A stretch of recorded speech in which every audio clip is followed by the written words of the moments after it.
pour aider cette chaîne, partagez, likez, commentez, et puis peut-être, aidez-nous sur Tipeee. Oui, bonjour mes chers abonnés, c'est la revue de presse numéro 637 du 26 novembre 2025. Alors c'est le grand jeu diplomatique, mais le grand mensonge de toutes parts. Eh oui, du côté européen, bon, on veut des choses qu'on n'est absolument pas capable de faire, absolument pas. Donc, gros problème du côté européen. Du côté Trump, on essaye, et on négocie à Abu Dhabi, avec les Russes. On essaye d'attirer les Russes vers une négociation. Cette négociation qui pourrait, en effet, intéresser les Russes.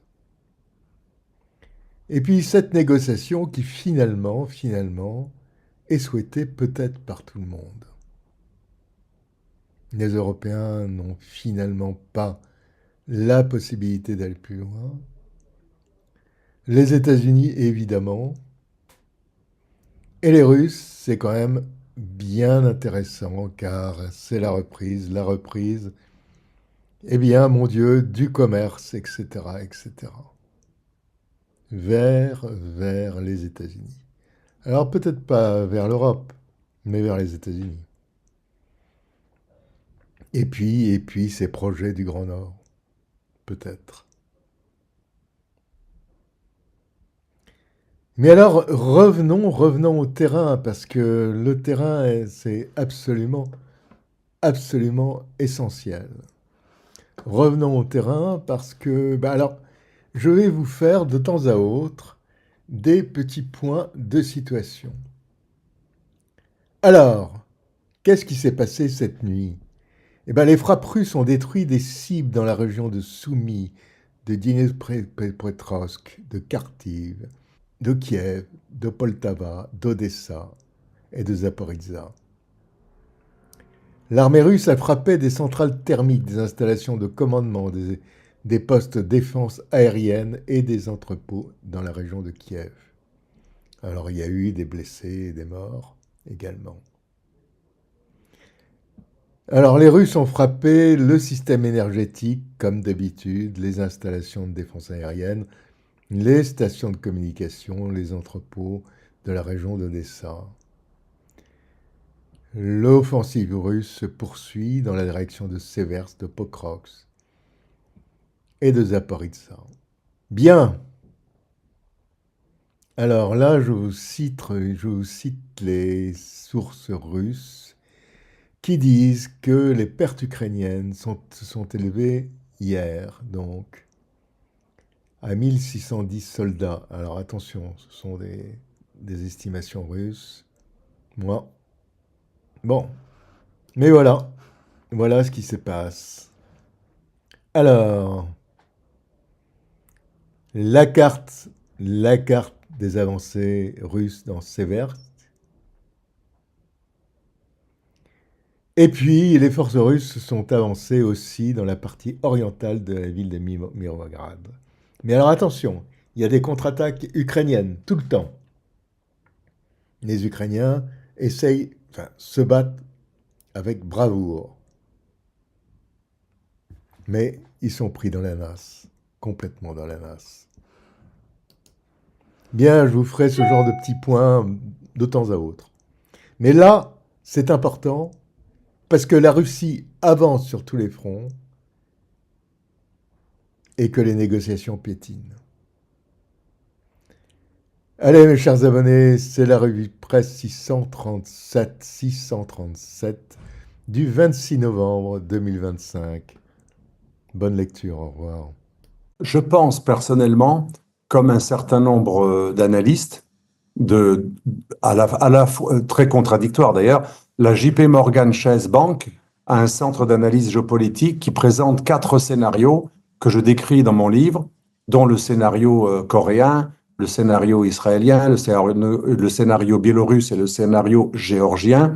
Et dans les 4 scénarios, très intéressants, souvent les banques, elles aiment bien faire des choses assez peu idéologisées, Ouais. assez réalistes. Dans tous les scénarios, 2026, c'est la paix. Enfin, c'est un début de paix, c'est un cessez-le-feu ou une paix précaire ou une paix. D'accord. Ils sont tous d'accord là-dessus. Enfin, Sur les 4 scénarios, en 2026, on arrive à quelque chose pour des raisons assez structurelles aussi. Les Russes peuvent leur faire longtemps la guerre, mais ça va leur coûter plus cher, ça va être plus pénalisant. On arrive à la fin il y a encore des gens qui sont des volontaires en assez grand nombre, mais ça va commencer à s'épuiser. Les sanctions secondaires seraient quand même assez problématiques, même si l'économie russe a beaucoup plus de résilience qu'on le croit. Des 2 côtés, il y a un affaiblissement, on a de plus en plus de difficultés à trouver de la ressource humaine, et donc à un moment, il y a un phénomène d'usure, et les Russes sont pas très loin de ce qu'ils voulaient, pas dans la version maximale, mais dans la version minimale acceptable. Et dans l'autre côté du spectre analytique, quelqu'un comme Xavier Moreau, qui a une émission régulière, beaucoup que d'activités. nous avons reçu très récemment, oui, tout à fait. Vous avez reçu très récemment, certes, qui est très engagé, pro-russe. Ouais. Il dit la même chose que JP Morgan. C'est-à-dire que le cœur du monde occidental financier a la même conclusion que lui. En 2026, ces 2 analyses très opposées disent la même chose. En 2026, on arrive à une solution. Et là, souvent, on est près du vrai. Quand des sources totalement opposées, qui n'ont rien à voir, ont la même conclusion, on est souvent assez proche d'une réalité. Donald Trump vient d'annoncer que Witkoff va rencontrer Poutine à Moscou. Je ne peux pas vous dire quand précisément, donc ça c'est une première information. Et Trump, on imaginait que Zelensky irait à Washington dans les prochaines heures et dans les prochains jours. Trump assure qu'il ne verra Poutine ou Zelensky qu'en cas d'accord conclu. Voilà le tempo qui est un peu en train d'évoluer, Natacha Polonier. Ça fait partie on va dire, de la gestion de Trump, qui est assez logique, c'est-à-dire qu'il n'a pas envie d'avoir l'air de venir quémander quoi que ce soit à l'un ou à l'autre. Donc le côté « moi je viens quand les accords sont conclus », c'est assez logique dans la posture de Donald Trump. Ce qui est intéressant là-dedans, c'est d'abord le fait qu'il y ait une rencontre qui soit prévue. On va voir ce que ça va donner. Ça donne l'impression, malgré tout, que la Russie, pour l'instant, prétendrait discuter. Voilà, on attend de voir. En revanche, ce qu'il faut remarquer, vous posiez la question tout à l'heure, qu'est-ce que l'Ukraine est prête à concéder ? De fait, reportez-vous, il y a encore quelques mois. Là, l'Ukraine fait des concessions territoriales qui sont extrêmement importante et douloureuse. D'ailleurs, ce qu'il y a de terrible, c'est que ces concessions territoriales étaient dans le plan d'avril 2022, que, entre-temps, l'Ukraine a perdu beaucoup d'hommes, elle a été détruite et affaiblie de façon absolument ignoble. Bon, là, l'Ukraine est dans une position où elle est obligée de concéder.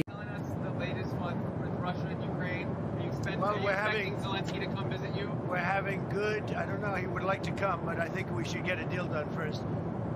We're having good talks. We started with Russia. We're having some talks with Russia. Ukraine is doing well. I think they're pretty happy about it. They'd like to see it end. And we won't know for a little while, but we're making progress. D'abord, un premier point, Charles Le Gave. Est-ce que, d'après ce que vous avez pu voir et lire, est-ce que vous considérez que la paix est proche ? En tout cas, ça fait un petit moment qu'ils bossent dessus, aussi bien Poutine que le président. Mais le problème, si vous voulez, c'est qu'il y avait Zelensky qui s'y opposait, et puis tous les Européens qui étaient déchaînés, qui sont tous d'accord pour faire tuer des Russes, des Ukrainiens, pour se combattre jusqu'au dernier Ukrainien, quoi. C'était à peu près ça. Ah oui, ça. Mais comme il n'y en a plus beaucoup d'Ukrainiens, il semble... Et puis ensuite, il semble aussi qu'on a trouvé des moyens de faire pression sur Zelensky, parce qu'il aurait commis quelques impropriétés, détourné un peu d'argent, un tout petit peu, enfin on parle de quelques milliards de dollars, donc on va pas se fâcher pour aussi peu d'argent maintenant. Mais oui, il me semble que la paix est possible, et qu'il faut dire les choses telles qu'elles sont. Si la paix arrive, c'est une défaite gigantesque pour l'OTAN. Parce que c'était pas une guerre russo-ukrainienne, c'était une guerre russo-OTAN. L'OTAN a mis toutes ses armes dans la bataille, pas ses hommes, mais ses armes. satellites, ses renseignements, tout ce que vous voulez, et puis ils sont fait ratatiner. Donc Alors, c'est une défaite absolument gigantesque, donc ça met en question la survie même de l'OTAN, quoi.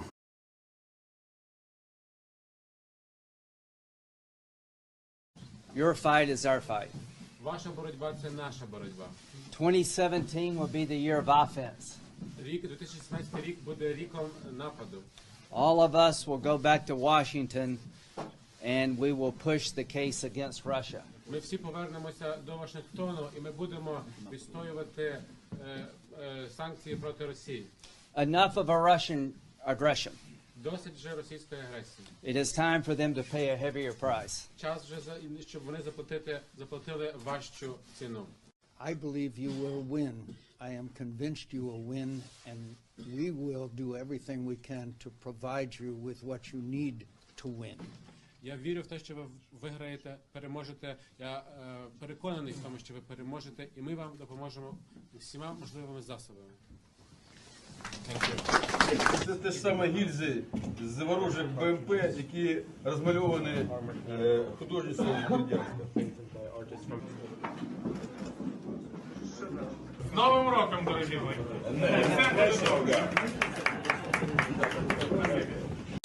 Plusieurs participants à notre réunion ont aussi rendu compte de leurs échanges directs avec les Russes, en particulier avec le président Poutine.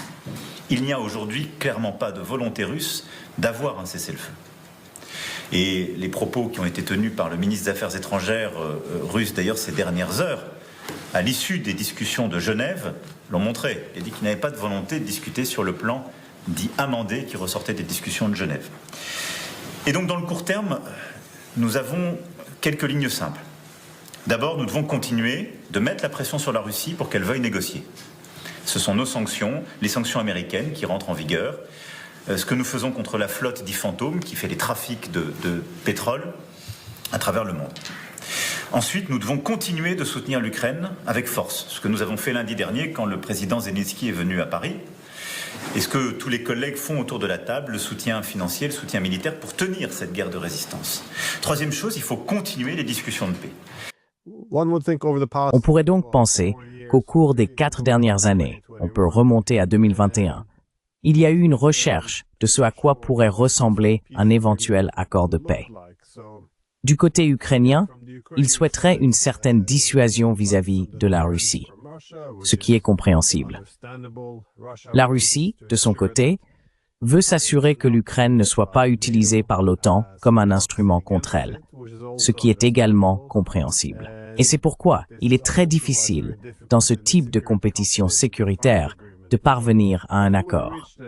Maintenant, si nous avions conclu un accord en 2021, l'équilibre était alors différent, car les armes ne s'étaient pas encore fait entendre. La Russie était essentiellement disposée à permettre la réintégration de l'ensemble du Donbass dans l'Ukraine en échange de la neutralité.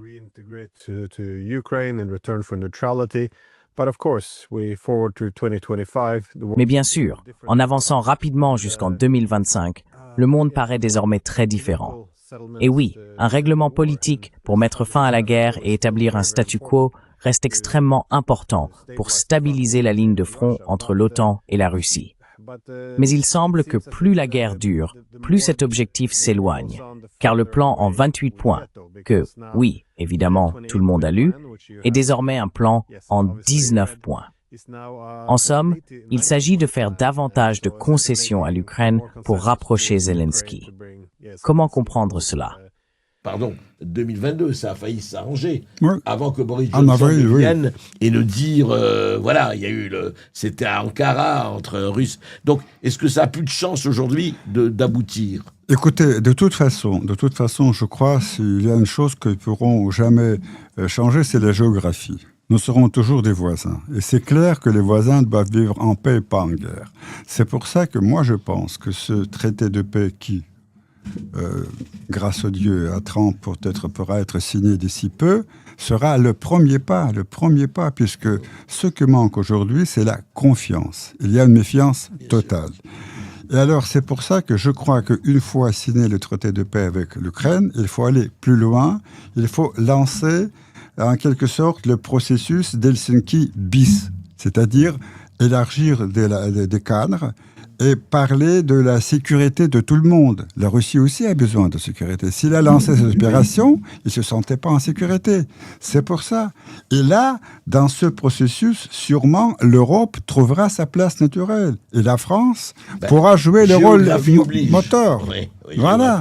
Каждый раз, когда достигался прогресс, достигались договоренности, либо промежуточные, либо более устойчивые, долговременные, эти договоренности срывались. И сейчас, когда наши европейские коллеги громогласно заявляют, не будет нового Минска, нельзя вообще ничего решать без Европы, потому что это нас напрямую касается. А Европа же, она провалилась по всем статьям, начиная с 2014 года. Именно Европа председательствовала над согласованием плана по урегулированию в феврале 2014 года между Януковичем, тогдашним президентом, и оппозицией. Именно Европа поставила свои гарантийные подписи под документом, который Янукович и оппозиционеры подписали. Именно Европа на утро, когда оппозиция в нарушении всего подписанного документа захватила правительственное здание, именно Европа тогда развела руками и сказала, что в ответ на наши вопросы, что же вы, гаранты, молчите и не призовете оппозицию к ответу. Именно Европа разрушила Минские договоренности, как мы уже теперь знаем, они в этом открыто признались, хотя тоже были гарантами Франция и Германия, и в их лице Евросоюз. Так что Европа, вот когда сейчас они говорят, не сметь без нас ничего делать, у вас уже были шансы, ребята. Вы этими шансами не воспользовались, вы их просто провалили. Car toute l'idée de restaurer la souveraineté de l'Ukraine est un argument raisonnable si l'on veut que l'Ukraine serve de zone tampon entre l'OTAN et la Russie. Mais, comme vous le soulignez, il existe de solides preuves que sa souveraineté a été affaiblie après 2014.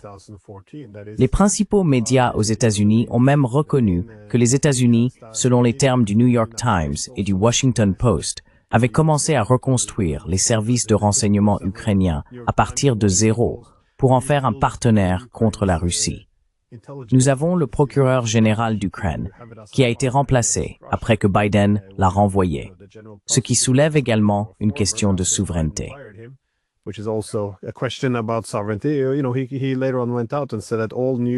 Il a ensuite déclaré que tous les nouveaux responsables gouvernementaux devaient être approuvés par Washington. Oui, hier, il y a eu un épisode assez intéressant, c'est-à-dire que il y a eu l'annonce par Volodymyr Zelensky qu'il adhérait au plan de Trump. Ouais. Et ça a fait un peu de bruit. Il y a eu pas mal d'échos et de commentaires autour de cette annonce. C'est-à-dire que les Ukrainiens acceptent le plan de Trump. Hein. Ils n'ont pas dit le plan européen. Ils ont dit le plan de Trump. Donc ça, c'était important. Et dans le même temps, vous aviez la conférence de presse d'Emmanuel Macron en Angola, où on entendait Emmanuel Macron nous expliquer que la Russie ne voulait pas la paix, qu'il fallait se renforcer face à la Russie. Et j'ai trouvé cet épisode assez anachronique ou révélateur finalement. On avait presque l'impression qu'Emmanuel Macron voulait continuer le conflit, alors que même le président ukrainien semblait faire un pas en direction de la paix et en direction de ce que proposait Trump.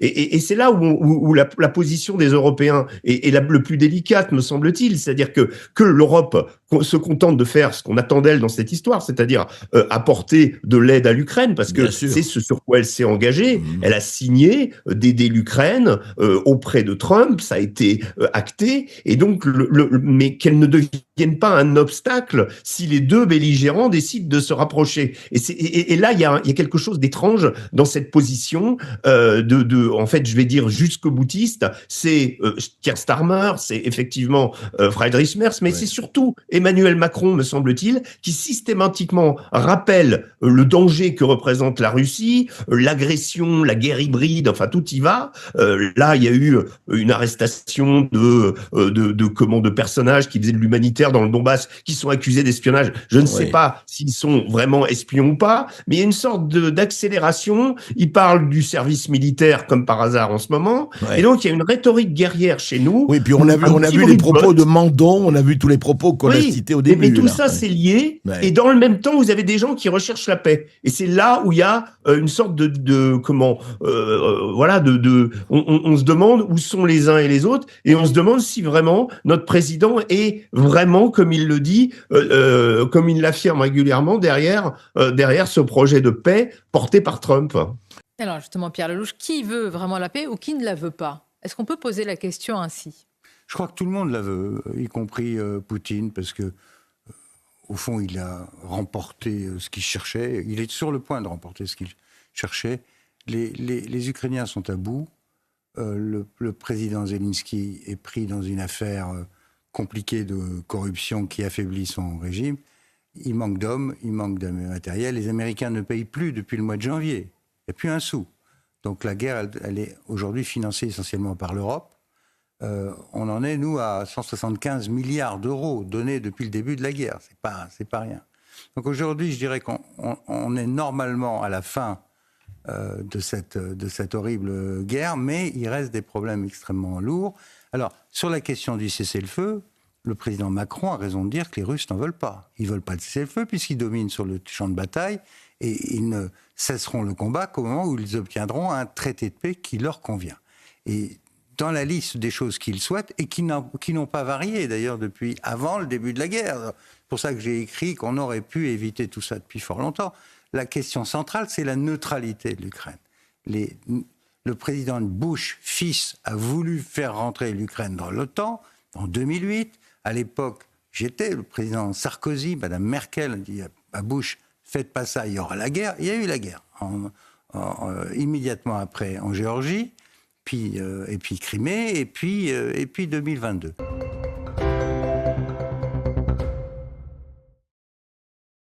Moi, je dirais, je suis modérément optimiste, puisque je sais que quand la semaine prochaine, Witkoff va retrouver mes amis à Moscou, notamment Yuri Ushakov, conseiller diplomatique du président, ils vont parler vraiment point par point. Et là, il faut négocier. Tous deux, ils peuvent réussir. Mais encore une fois, je crois que ce sont les Européens, certains leaders européens, qui peuvent jouer un mauvais rôle. Mais ils peuvent aller jusqu'à casser le processus ou le freiner, non, mais même le casser. À mon avis, tout est entre les mains de Trump. Si Trump dit stop, on arrête, on signe la paix, les Européens vont faire comme ça, et c'est réglé. C'est pour ça que je suis modérément optimiste. Mais je crois que vraiment, on a une vraie chance, puisque tout ce plan, c'est quand même pas quelque chose qui est venu du ciel. Et quand les deux présidents, Poutine et Trump, se sont vus en Alaska le 15 août dernier, ils en ont déjà parlé. Ce sont certains éléments qu'ils ont discutés entre eux. Parce que, vous savez, dans la diplomatie, il y a beaucoup de choses qui restent confidentielles. Mais il y a derrière déjà un travail qui a été fait. Et comme vous avez déjà parlé des cartes, l'Europe n'a aucune carte, toutes les cartes sont entre les mains des Américains et des Russes. Ils peuvent vraiment arriver à la paix si les autres ne l'empêchent pas. L'Ukraine affirme avoir trouvé un terrain d'entente avec les États-Unis sur un accord de paix visant à mettre fin au conflit avec la Russie. Le président ukrainien Volodymyr Zelensky a déclaré que le plan de paix discuté dimanche à Genève pourrait être développé davantage. Le chef de la sécurité nationale de Kiev a déclaré que Zelensky pourrait se rendre prochainement aux États-Unis pour conclure un accord avec Trump. Trump a chargé son envoyé spécial Steve Witkoff de rencontrer le président Vladimir Poutine à Moscou la semaine prochaine afin de finaliser l'accord. L'armée américaine a déclaré que des responsables américains avaient discuté du projet avec leurs homologues russes en début de semaine à Abu Dhabi, et Trump a déclaré que le plan de paix initial en 28 points avait été peaufiné et qu'il ne restait plus que quelques points de désaccord. Il espère rencontrer Poutine et Zelensky une fois que l'accord de paix sera finalisé ou en phase finale. Écoutez, moi je pense que tout le monde veut la paix. Tout le monde veut la paix, mais de façon un peu différente. Et alors, pour ce qui concerne le plan de paix de Donald Trump, vous savez que des gens de ma génération se souviennent bien d'une chanson célèbre, John Lennon, « Give peace a chance », donne une chance à la paix. Moi, je pense qu'il faut considérer d'abord ce plan de Donald Trump comme une chance à la paix non pas dans 6 mois, dans 1 an, mais maintenant. Alors, comme vous avez bien dit, il y a beaucoup d'informations qui circulent autour de ces plans. Je veux dire tout de suite une chose. On n'a pas encore discuté ce plan avec les Russes. Nous attendons la semaine prochaine à Moscou l'émissaire spécial du président américain Steve Witkoff qui va venir et qui va parler point par point avec ses homologues russes. Ah oui, il n'y a pas encore eu discussion avec les Russes. Pas du tout, pas du tout, nulle part, pas encore. Mais bon, on a vu déjà des éléments de ce plan circuler. Et moi, je pense que c'est vraiment quelque chose qui peut marcher. Bon, il y a certains points qui sont un peu fantaisistes, mais c'est déjà une bonne base pour le plan. Ensemble, ces mots de M. Dmitriev, les voici. Les profiteurs de guerre et l'État profond investissent des sommes colossales pour discréditer le plan de paix et diffamer les artisans de la paix, car la guerre est lucrative, dit-il. Les défenseurs de la paix, ajoute-t-il, n'ont ni machine de communication, ni budget médiatique. Les médias sont donc souvent biaisés en faveur des bellicistes. Aucun accord, aucune paix n'est possible tant que les Ukrainiens et les Russes ne se sont pas entendus. Là, chacun peut faire finalement dire ce qu'il veut devant le médiateur, qui sont les États-Unis, mais sans un accord de l'autre, il n'y a pas d'accord.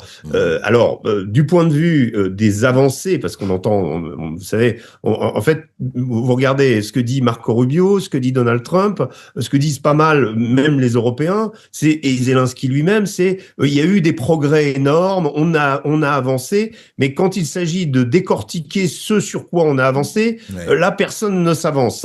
Je cite la porte-parole de la Maison-Blanche hier, Caroline Leavitt.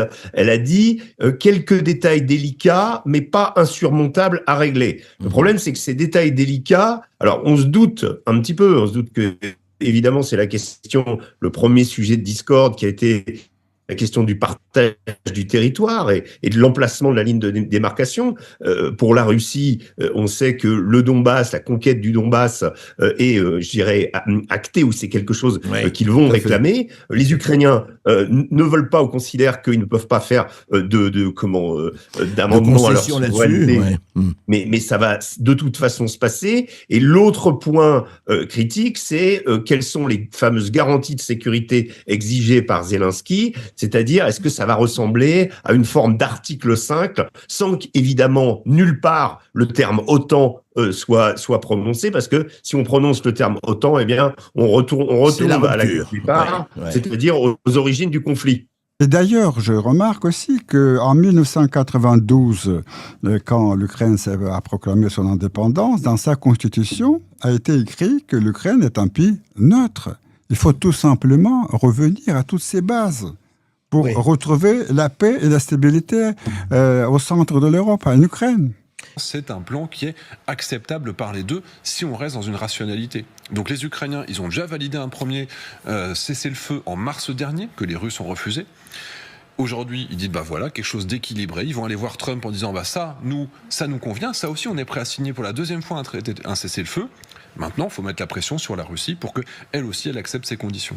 Mais, encore une fois, c'est pas une obsession, mais qui dit négociation dit concession. Bien sûr. Selon vous, selon peut-être même vos informations, qu'a-t-il concédé Zelensky pour parvenir à l'accord, en tout cas avec les Américains ? Déjà, la reconnaissance que les zones occupées sont aujourd'hui occupées et ne sont pas récupérables par les armes et qu'ils ne cherchent pas militairement à relancer derrière un conflit pour tenter de récupérer ces zones, c'est déjà une concession énorme auprès d'une partie de sa population qui a des frères, des voisins, des sœurs qui sont dans ces zones occupées et qui connaissent leurs familles qui sont de l'autre côté pour certains. Donc ça, déjà, c'est quelque chose qui est difficile à accepter par les Ukrainiens.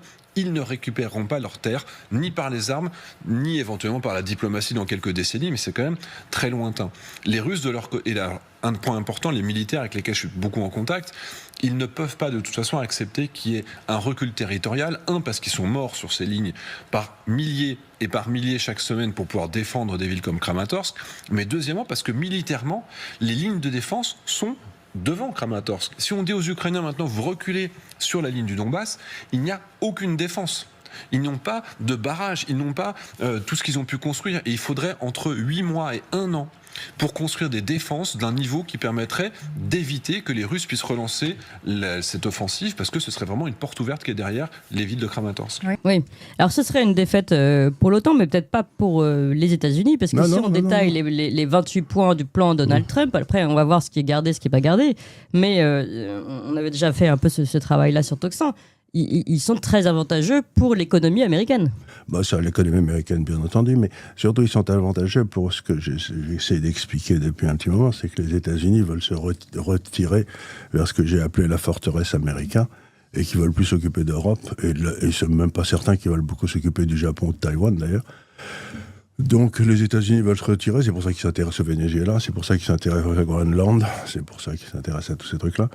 Ils veulent faire une espèce de forteresse où ils seront tranquilles. Et puis, vous savez, le grand problème quand un empire s'écroule, ce qui est un peu ce qui est en train d'arriver à l'empire américain, c'est que la nation qui était à l'origine de l'empire, il doit y avoir un homme qui l'a fait sortir de l'empire. C'est un peu ce qu'avait fait Atatürk pour la Turquie, c'est un peu ce qu'a fait De Gaulle pour la France, de sortir la nation de l'Empire pour éviter que ce naufrage de l'Empire n'entraîne le naufrage de la nation. Oui. C'est un peu ce qu'est en train de faire Trump, avec ses manières à lui, qui n'est pas très diplomatique, mais qui est assez marrante. Et voilà, donc les États-Unis sont en train de sortir de l'Empire, et donc l'Europe va devoir maintenant se dépatouiller avec les Russes, qu'elle n'a pas vraiment favorisé. J'ai une analyse qui est peut-être un peu différente de celle de M. Gave. Bonjour, monsieur, d'ailleurs. Appelez-moi Charles, c'est pas un problème. Et moi, quelque chose qui m'a beaucoup étonné dans les plans, c'est qu'on y parle beaucoup de centres de données, de technologie et d'IA. Et la première question qui se pose, c'est mais pourquoi est-ce que les Américains voudraient aller installer des centres de données à portée des chars russes, pour faire simple, ou des drones plutôt. Et à mon avis, pour répondre, je ne sais pas si vous me la posez, mais à la question, c'est-à-dire est-ce que la paix est proche, je pense qu'une paix intermédiaire peut être relativement proche. Je pense qu'à moyen terme, à 4-5 ans, la situation est plutôt mauvaise. Et je me demande dans quelle mesure le très gros problème auquel les États-Unis font face actuellement vis-à-vis de l'intelligence artificielle, qui est en train de porter à bout de bras quasiment tous les chevaux financiers américains. C'est-à-dire qu'aujourd'hui, les bourses sont tirées par les promesses de l'intelligence artificielle. Le système financier est en train de se recycler là-dedans. Et on a un énorme problème qui est d'une banalité absolue, c'est que ça demande de l'énergie de faire marcher ces centres de données. Et les calculs ont été faits par, il me semble que c'est McKinsey qui a dit qu'il manquait l'équivalent de 50 centrales nucléaires d'ici 3 ans pour faire tourner les besoins d'intelligence artificielle du pays. 50 centrales nucléaires. Il y en a 0 en construction, évidemment. Et le McKinsey, il regarde, en fait, il n'y a pas moyen, aucune possibilité de les faire. Et je me demande dans quelle mesure les États-Unis ne sont pas aussi interventionnistes sur un plan de paix actuel pour tenter de... Je ne dis pas que c'est la seule raison, mais je me demande si cette raison ne pèse pas aussi. C'est-à-dire, on va faire une paix en Ukraine, on va récupérer le gaz russe, parce qu'il parle aussi beaucoup d'infrastructures gazières dans le plan de paix, et comme c'est l'Ukraine, on s'en fout, on va pouvoir construire une centrale à gaz, ça prend normalement 3 à 4 ans. Bon, si on fait ça rapidement, sans trop faire attention, on peut le faire en 1 à 2 ans. Et on peut éventuellement réussir à utiliser le gaz russe pour pouvoir faire marcher nos centres de données. C'est très spéculatif ce que je vous dis là, mais on dit parfois que la politique étrangère n'est jamais que le prolongement de la politique intérieure. C'est pas impossible qu'il y ait quelque chose de ce fait-là qui se passe, parce que quand on regarde vraiment le détail de ce plan-là, moi j'étais assez étonné, c'est-à-dire que le plan n'est pas si favorable aux Russes que ça, c'est-à-dire que il y a une ligne de front qui est là, je veux dire, si on n'arrive pas à repousser les Russes par les armes, il y a un moment, ils vont pas y arriver. C'est pas par la diplomatie qu'ils disent « Ah bon, vous n'arrivez pas à y aller par les armes. Bon, ok, on va se retirer tout seul. Ça marche pas comme ça. » Donc les gains territoriaux, on parle de quelques... dans le plan des 28 points, on parle de 3000 km². Et il n'y a pas de verrou véritablement qui donne accès à Kiev ou à quoi que ce soit. Donc les gains, sur le point le plus important... C'est 2 régions sur les 4 qui ont été conquises par la Russie. C'est même pas des régions, c'est la fin du Donbass, encore une fois, c'est la taille d'une grande ville, quoi. C'est des échanges territoriaux. C'est l'endroit où il y a des russophones. Oui, c'est exactement. On aurait pu éviter cette guerre si on avait suivi une vieille tradition diplomatique d'origine française qui était de dire simplement le droit des peuples à disposer d'eux-mêmes. La Tchécoslovaquie sont séparés en Tchéquie et Slovaquie. Et ils ont juste fait un référendum, ils ont dit on n'est pas d'accord. Et c'était des frontières qui avaient été héritées par de l'Empire soviétique. Et j'ai jamais compris pourquoi on a laissé l'Europe décider de l'intangibilité totale des frontières à partir de maintenant. Ça ne les avait pas empêchés, les Européens, de séparer le Kosovo de la Serbie. Mais donc, si quelqu'un demande un changement de frontière, parce qu'il a une partie de sa population qui est de l'autre côté, mais pour l'Ukraine, c'est un drame affreux, parce que vous avez dans le sud de l'Ukraine, c'est que des Hongrois, à l'ouest, c'est que des Polonais, à l'est, c'est que des Russes, et au milieu, il y a quelques Ukrainiens. Donc, si vous voulez, l'Ukraine, c'est un pays qui n'existe pas, et qui devrait avoir un tout petit truc autour de Kiev, et qui descend peut-être jusqu'à Odessa, puis c'est tout, quoi. Donc, si vous voulez, on a fait une guerre qui a fait 2 millions de morts ou 2,5 millions de morts, exactement, qui aurait pu être évitée par un simple discours. On va laisser les peuples disposer à qui ils veulent être, quoi. C'est quand même étonnant avec qui ils veulent être attachés. Et là, ce qui se passe, c'est, comme mon avis, et c'est un peu toujours ce qu'ont demandé les Russes, vous nous avez signé les accords de Kiev qui n'ont jamais tenu, qui ont été... c'était Kiev, oui, c'était les accords de Minsk, pardon. Oui, c'était la capitale de la Biélorussie. Les accords de Minsk, vous les avez jamais fait respecter, vous nous avez enroulés dans la farine, vous nous avez dit que c'était des républiques autonomes, ça n'est jamais devenu des républiques autonomes, et à peine les étaient signés que vous les bombardiez. Donc il me semble que la Russie a demandé depuis le départ que ces russophones soient protégés. Bon, ben voilà, elle arrive à ça. Tout traité de la paix, il y a toujours le rapport de force, il y a aussi la situation sur le terrain, et que vous connaissez très bien. Et c'est pour ça que quand je regarde le plan qui a été présenté par les Européens, il est complètement déconnecté de la réalité. Bon, ils remettent toujours la même chose. Vous voulez dire que le plan des Européens demande pour être très précis, que la Russie cède un certain nombre de territoires, que la Russie ne cédera pas. Oui. Bien sûr que non. Écoutez, nous avons dit dès le départ que quand cette opération a été lancée, il y a déjà 3 ans plus même, il y a eu des objectifs. Il y a eu 2 objectifs clairs. Premier objectif, arrêter l'intégration rampante de l'Ukraine dans l'OTAN. Deuxième objectif, garantir les droits des Russes et des russophones qui vivent en Ukraine. Voilà, 2 objectifs. Si ces deux objectifs sont réglés dans un plan de paix, c'est fini. Et ça, d'ailleurs, sera la meilleure garantie après, puisque Macron et compagnie parlent de garantie de sécurité de l'Ukraine. La meilleure garantie de la sécurité, c'est que ces préoccupations de la Russie qui étaient avant cette opération soient réglées par le traité de paix qu'on va signer. C'est ça. En difficulté sur le champ de bataille, Kiev se retrouve en position délicate sur le front diplomatique. Washington menace de retirer son aide financière et militaire si l'Ukraine ne s'empresse pas de valider le plan de paix négocié. Le secrétaire d'État à l'armée de terre américain avait déjà exprimé la position de Washington aux dirigeants ukrainiens. L'Ukraine doit accepter le plan de Trump au risque de se retrouver sans soutien logistique, militaire et des renseignements américains. Le président américain s'est exprimé sur son réseau social. La guerre en Ukraine est un désastre dont j'ai hérité, déclare-t-il. En parallèle, le secrétaire d'État de l'armée américaine a confié à Zelensky d'accepter le plan de Trump au plus vite. Malgré la faible marge de manœuvre de Kiev, un nouveau plan de paix renégocié entre Kiev et Washington a vu le jour en 19 points, mais toujours sans accord définitif entre les 2 parties. Volodymyr Zelensky pourrait prochainement se rendre à Washington afin de poursuivre les pourparlers. Après un premier ultimatum fixé au 27 novembre par le président américain, la période de négociation sera prolongée au vu de la sensibilité des points soulevés. Zelensky s'est dit prêt à continuer à travailler avec ses partenaires américains, alors que Donald Trump avait qualifié le président ukrainien d'ingrat. On aurait pu éviter 1,5 million de morts, quoi, c'est tout.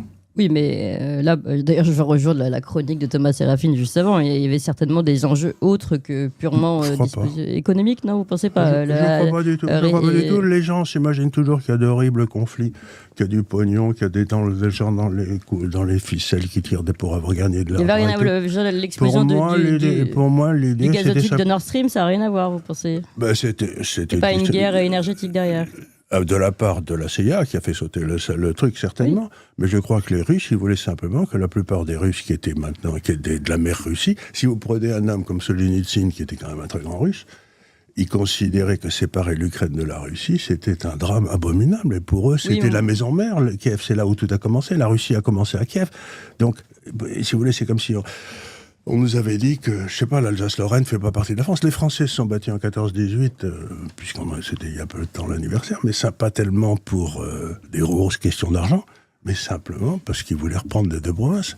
Les deux statuts de l'Alsace et de la Lorraine, place de la Concorde, sont restés voilés de 1870 à 1914. Donc, parfois, les peuples ne se battent pas pour d'horribles questions d'argent. Oui, je crois que les Russes se battaient pour leurs concitoyens. C'est pas idiot ce que je dis. Mais... Non.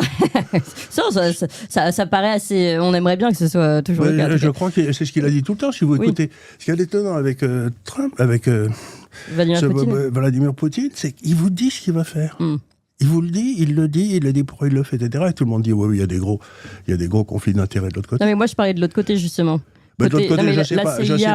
La CIA, c'est une défaite pour la CIA. Depuis qu'on sait que depuis qu'on veut couper finalement l'Europe du gaz russe. Vous savez, c'était la vieille habitude des États-Unis. La CIA menait. C'était la phrase de comment il s'appelait le Kissinger des démocrates. Il avait un nom polonais. Bien, j'ai retrouvé son nom. Il est très connu, mais il disait c'est lui qui a fait la politique des États-Unis depuis des années. C'était celui qui avait Carter.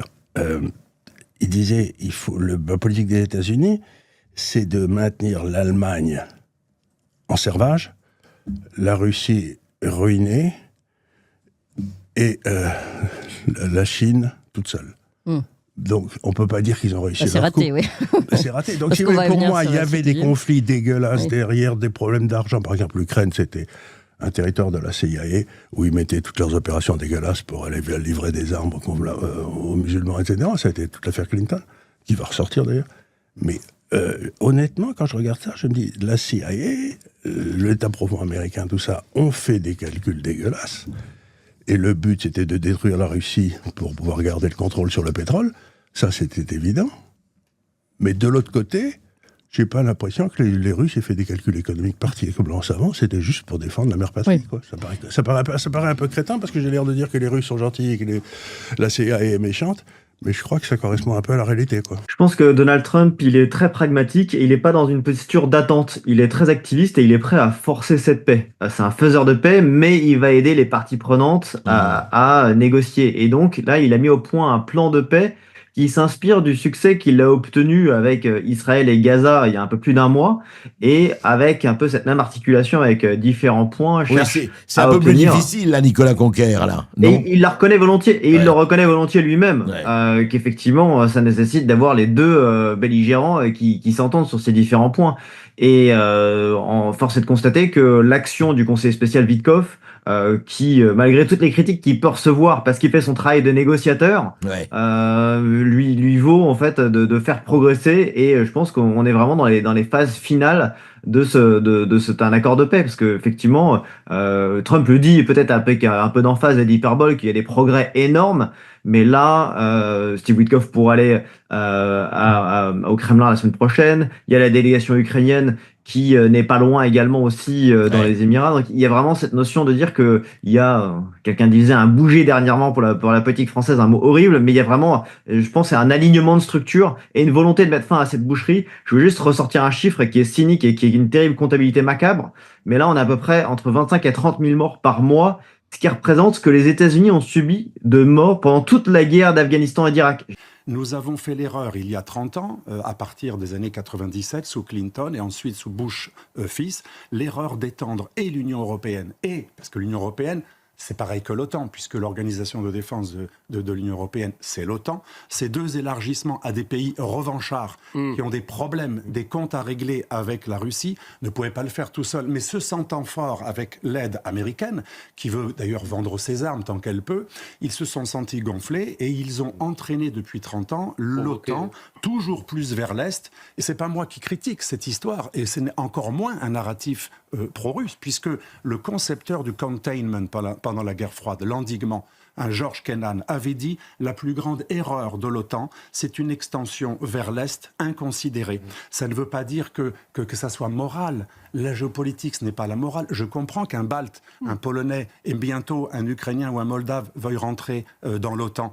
Mais c'est peut-être dans l'éthique de conviction tout à fait acceptable, mais dans l'éthique de responsabilité, on doit voir ce qui est possible. Et on doit voir les conséquences. George Kennan, concepteur de l'endiguement, nous le dit, mais également Kissinger. Avant de mourir, il a connu le début de la guerre en Ukraine. Il disait tout le temps, la plus grande erreur, comme Kennan, les deux plus grands stratèges de la guerre froide, qui n'étaient pas pro-russes, qui étaient contre l'URSS, ont averti, c'est l'erreur la plus terrible que l'Occident ait commis. Et moi, c'est pas pour me vanter, mais il y a 25 ans, en tant que simple observateur qui ouvre les yeux bêtement, j'écrivais avec mon maître, le général Gallois, qui a installé le nucléaire en France, la force de frappe nucléaire. Il préfaçait mon livre il y a 25 ans, et nous disions, comme Paul-Marie de Couteau d'ailleurs, l'Europe ira structurellement vers la guerre. Il n'y a aucun doute. L'Europe ira vers la guerre parce qu'un empire ne veut pas avoir à ses portes les armes de l'empire rival. Or, la Russie est un empire, c'est pas des anges, c'est un empire, mais aucun empire, mais l'Amérique ne voudrait pas des armes russes ou chinoises au Mexique ou au Canada. Et je crois que vous avez dit que l'Europe voulait jouer le rôle de médiateur. Elle ne peut pas jouer le rôle de médiateur, puisque dans ce conflit, c'est une partie prenante au conflit. C'est un parti co-belligérant contre la Russie. Trump... vous considérez qu'ils sont belligérants? Bien sûr, bien sûr, entièrement. Mais Trump, il peut jouer ce rôle, puisque cette guerre, comme il dit, répète souvent, c'est pas moi, c'est Biden qui l'a lancé, si c'est moi à sa place, bon... Il a en partie raison. Mais là, je pense que je voudrais profiter de cette occasion pour faire un rappel historique qui peut être très utile. Il y a 70 ans, au mois de mai 1955, a été signé le traité d'Autriche. Vous savez qu'après la Deuxième Guerre mondiale, pendant 10 ans, les troupes des 4 puissances victorieuses étaient stationnées sur le territoire de l'Autriche. Grâce à ce traité, l'Autriche a retrouvé sa souveraineté avec 4 conditions. Il faut être pays neutre, limiter ses armements et son armée, alors respecter les droits des minorités et interdire les partis néo-nazis. Ce sont les 4 demandes qu'a formulées Poutine tout au début de cette opération.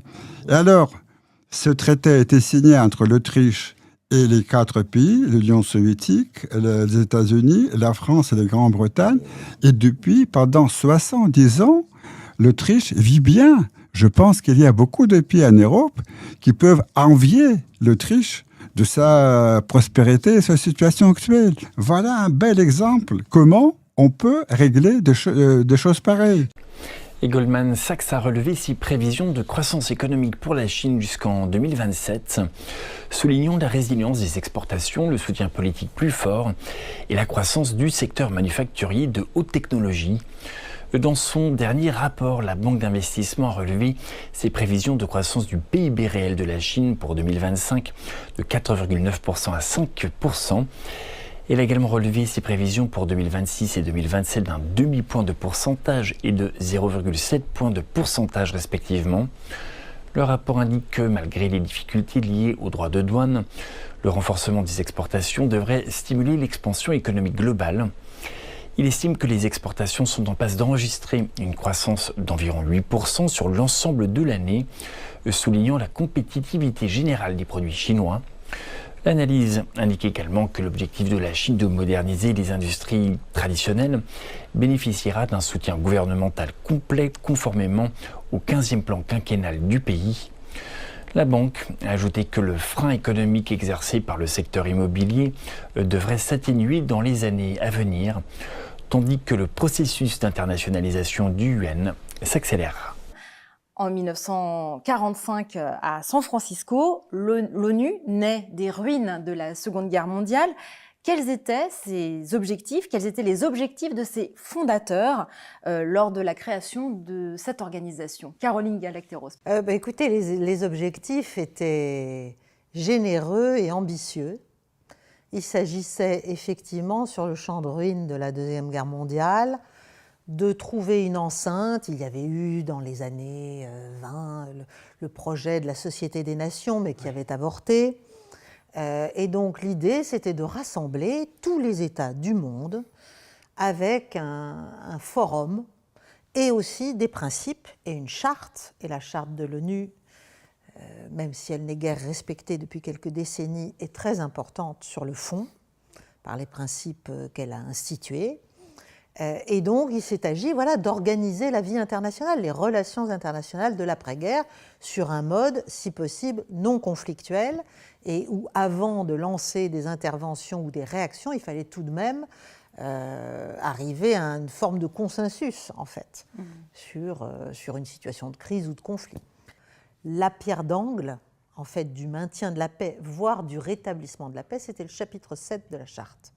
C'est-à-dire qu'à partir du moment où il était considéré par le Conseil de sécurité, qui était un peu l'organe de tête des Nations Unies, puisqu'il y avait l'Assemblée générale avec tous les États, et puis un Conseil de sécurité avec 15 membres, 5 permanents.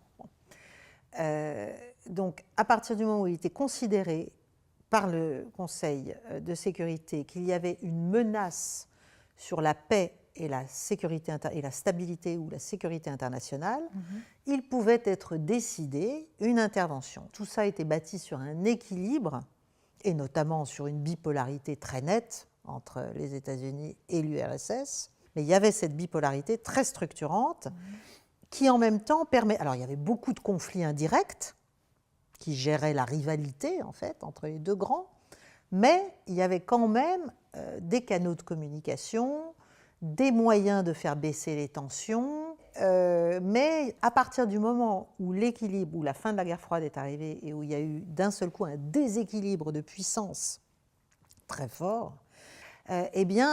tout a été déséquilibré. Et ça a été la phase de l'unipolarité un peu triomphante et un peu déstabilisatrice. Donc il y a 2 étapes, donc on est dans le troisième qui arrive. Dans la première étape, c'était à peu près équilibré.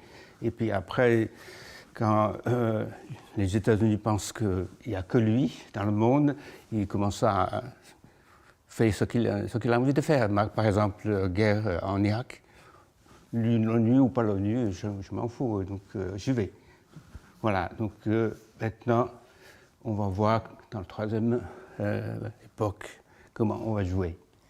Oui, alors le jeu a changé. Parce que le jeu a changé oui. Et un autre acteur est là.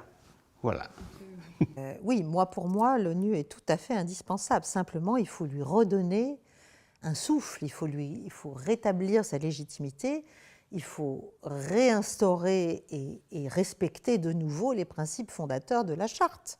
Et les principes fondateurs de la Charte, c'est l'égalité entre les États, c'est l'inviolabilité des frontières, c'est le respect de la souveraineté des États membres, c'est une certaine façon de concevoir en fait le dialogue aussi et la coopération entre les États. Tout ça est effectivement en mauvaise forme, c'est le moins qu'on puisse dire.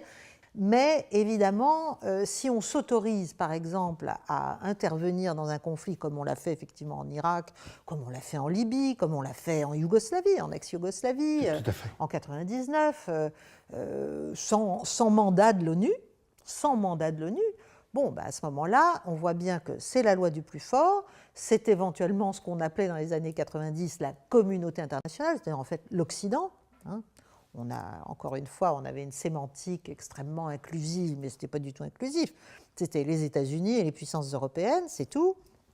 Et donc, il s'agissait juste de mener à bien et de s'autoriser à détruire un État, le déstabiliser. au nom naturellement de grands principes. Bien sûr, on habille tout ça.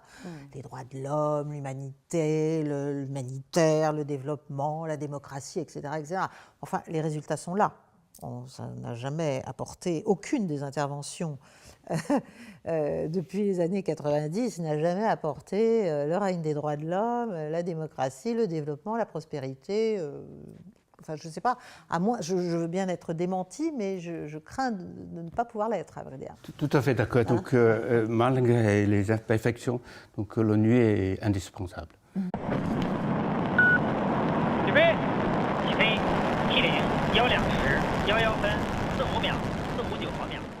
Le monde entier observe ce lancement historique de la mission Shenzhou 22 ce mardi à 12h11, heure de Beijing, depuis le centre de lancement de satellites de Zhuchen, dans le nord-ouest de la Chine.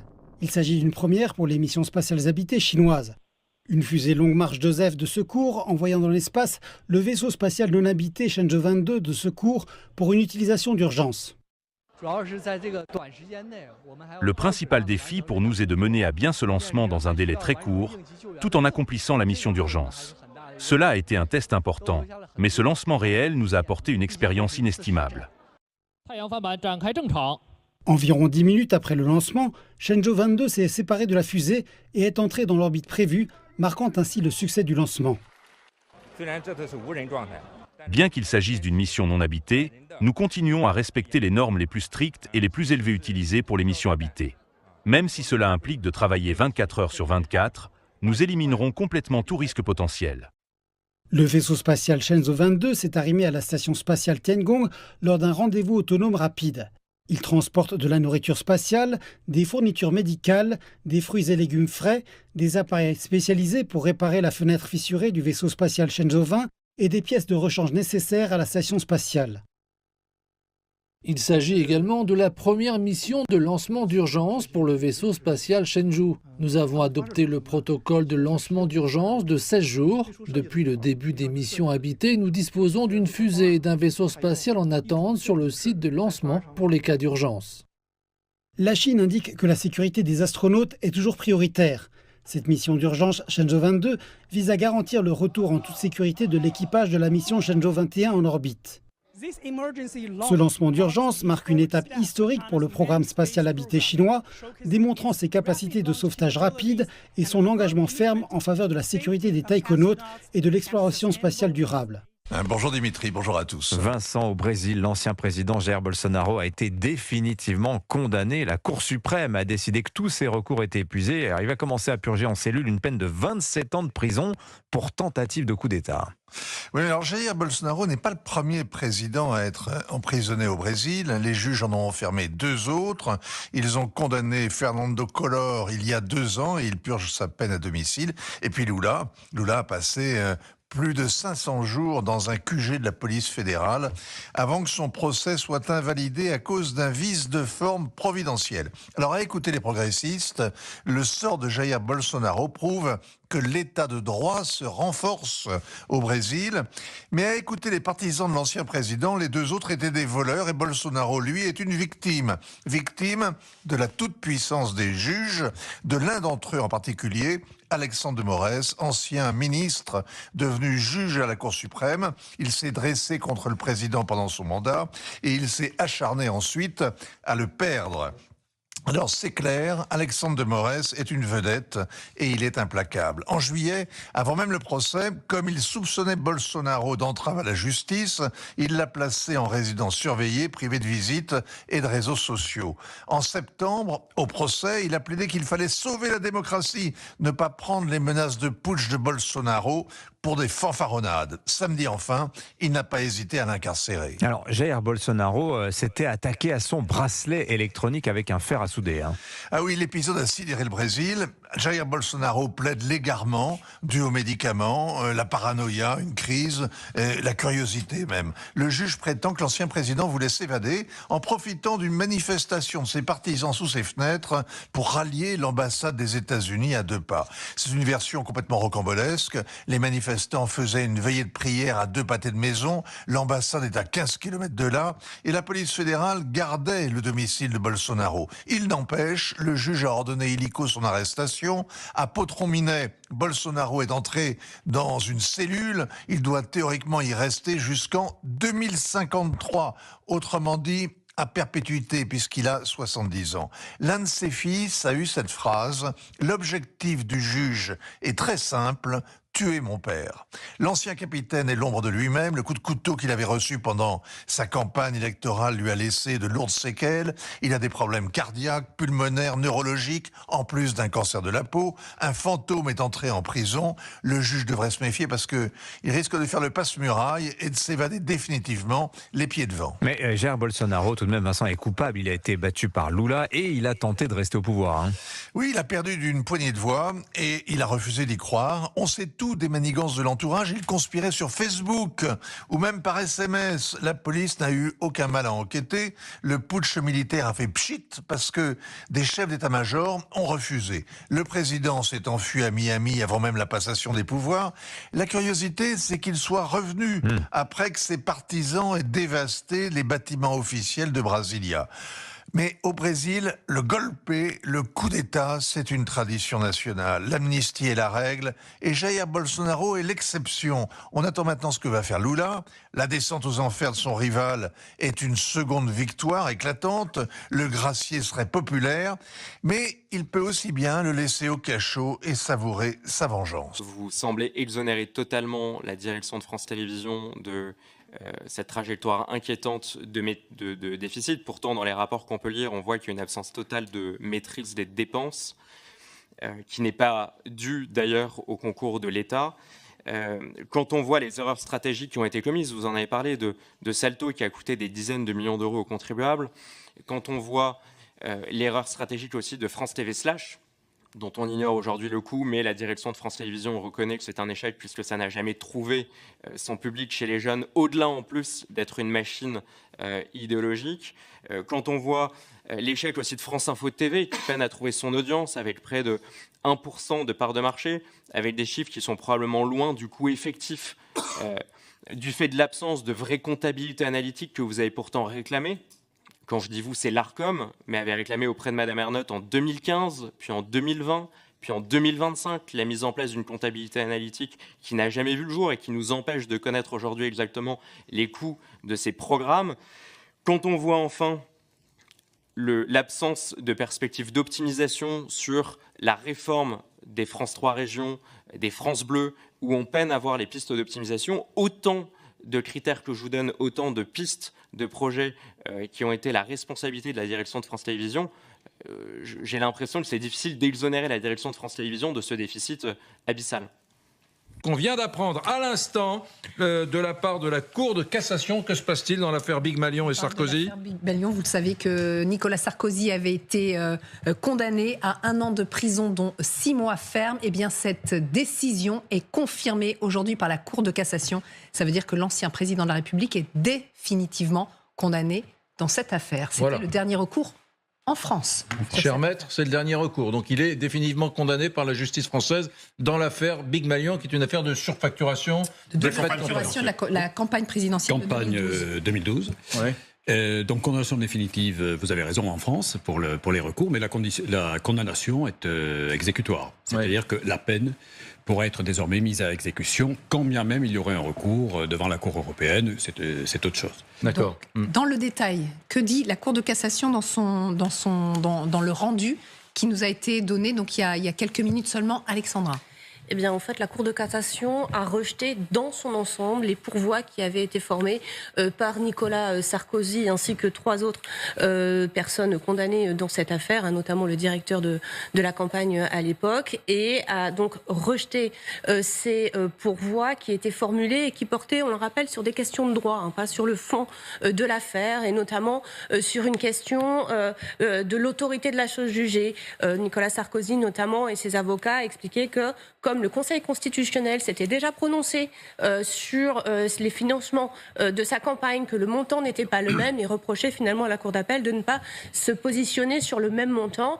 La Cour de cassation a dit qu'elle rejetait cet élément, que le juge pénal pouvait très bien se prononcer en se fondant sur d'autres éléments. Il a également rejeté d'autres éléments, alors très techniques juridiquement, mais ce qu'il faut retenir finalement de cette décision, c'est qu'à partir d'aujourd'hui, eh bien, la décision de condamnation de Nicolas Sarkozy pour financement illégal de sa campagne électorale de 2012 est condamnée définitivement à 1 an d'emprisonnement avec 6 mois fermes aménageables. Ça veut dire qu'aujourd'hui, Nicolas Sarkozy ne va pas retourner en prison. Il va être convoqué sous plusieurs semaines par un juge d'application des peines, comme il y a déjà eu le cas précédemment dans l'affaire Bismuth, où il avait déjà été condamné. C'est sa 2e condamnation définitive aujourd'hui. Et donc, il y a un processus qui va se mettre en place pour voir comment est-ce qu'il va exécuter cette peine. Bonjour Dimitri, bonjour Anissa, bonjour à tous. Bonjour Vincent. Vincent, demain, jeudi, Emmanuel Macron devrait faire des annonces sur une relance du service militaire dans une formule volontaire. Alors il plaide aussi, le président, pour renforcer le lien entre l'armée et la nation. Il a raison. L'armée, c'est la nation, disait Napoléon. Elle en est l'âme et la protectrice, donc le principe de ce lien n'est pas discutable. Mais l'affaire, vous l'imaginez, est un peu plus compliquée, parce qu'elle mêle des intérêts politiciens immédiats. Le président n'est pas dans sa meilleure phase. Des questions sociétales profondes. Notre société d'élite et une société qui va mal en général se tourne vers l'armée, et des enjeux géopolitiques considérables, c'est-à-dire que nous sommes entrés dans ce que Dampoli appelle l'ère des prédateurs. En d'autres termes, il faut arrêter de se comporter en bisounours face aux empires belliqueux qui nous entourent et nous menacent à l'est et au sud. Alors si vous voulez bien Dimitri, on va évacuer assez vite la dimension politicienne, le soupçon d'une partition surjouée du président pour provoquer ce que l'on appelle l'effet drapeau et remonter dans les sondages. Il est inutile de s'y attarder, les choses clignotent suffisamment pour qu'il soit nécessaire de les souligner. Ce qu'on peut simplement relever, c'est que la grandiloquence sémantique et l'usage trop courant du mot guerre dévitalisent préalablement ce type de discours solennel. Le chef de l'État monte le son, mais les gens sont de plus en plus nombreux à fermer les écoutilles. Alors vous parliez aussi d'une dimension sociétale du service militaire. Vous remarquerez que pour une majorité de nos politiques, l'armée, c'est la solution à tous leurs échecs. L'école est en crise et on promet l'encadrement militaire des décrocheurs. L'intégration des nouveaux arrivants est un désastre et on se tourne vers les casernes comme lieu miraculeux d'assimilation. Les émeutes explosent en banlieue, il faut envoyer l'armée. Les narcotrafiquants ont pris le contrôle des cités. Christian Estrosi en appelle aux militaires. Le paysage politique est déprimant. Les Français cherchent désespérément le képi providentiel. Le Premier ministre peine à faire voter son budget. Il invoque notre armée pour essayer d'obtenir un compromis à l'Assemblée. Les soldats sont à la fois considérés comme enseignants, forces de l'ordre, brigades anti-stup et anticriminalité, agents d'ambiance républicains et maintenant conseillers parlementaires. Mais les militaires ne sont pas formés pour toutes ces tâches.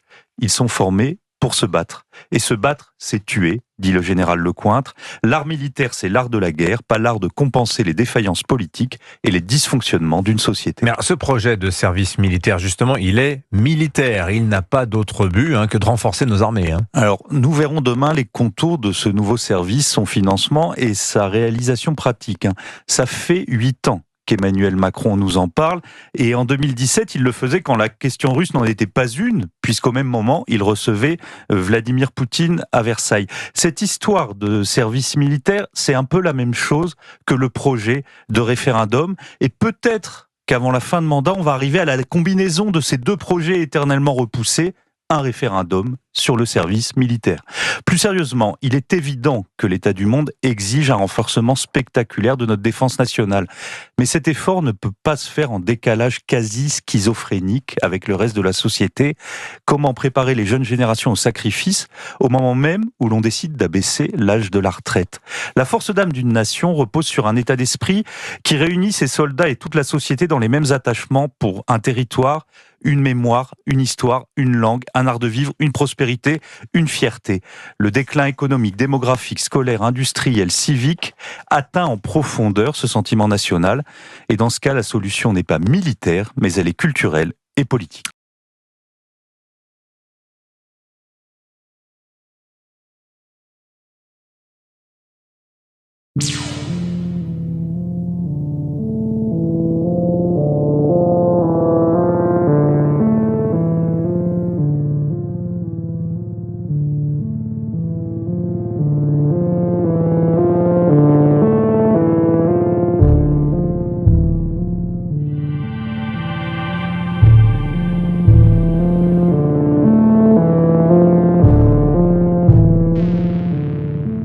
Alors, pour aider cette chaîne, partagez, likez, commentez, et puis peut-être, aidez-nous sur Tipeee.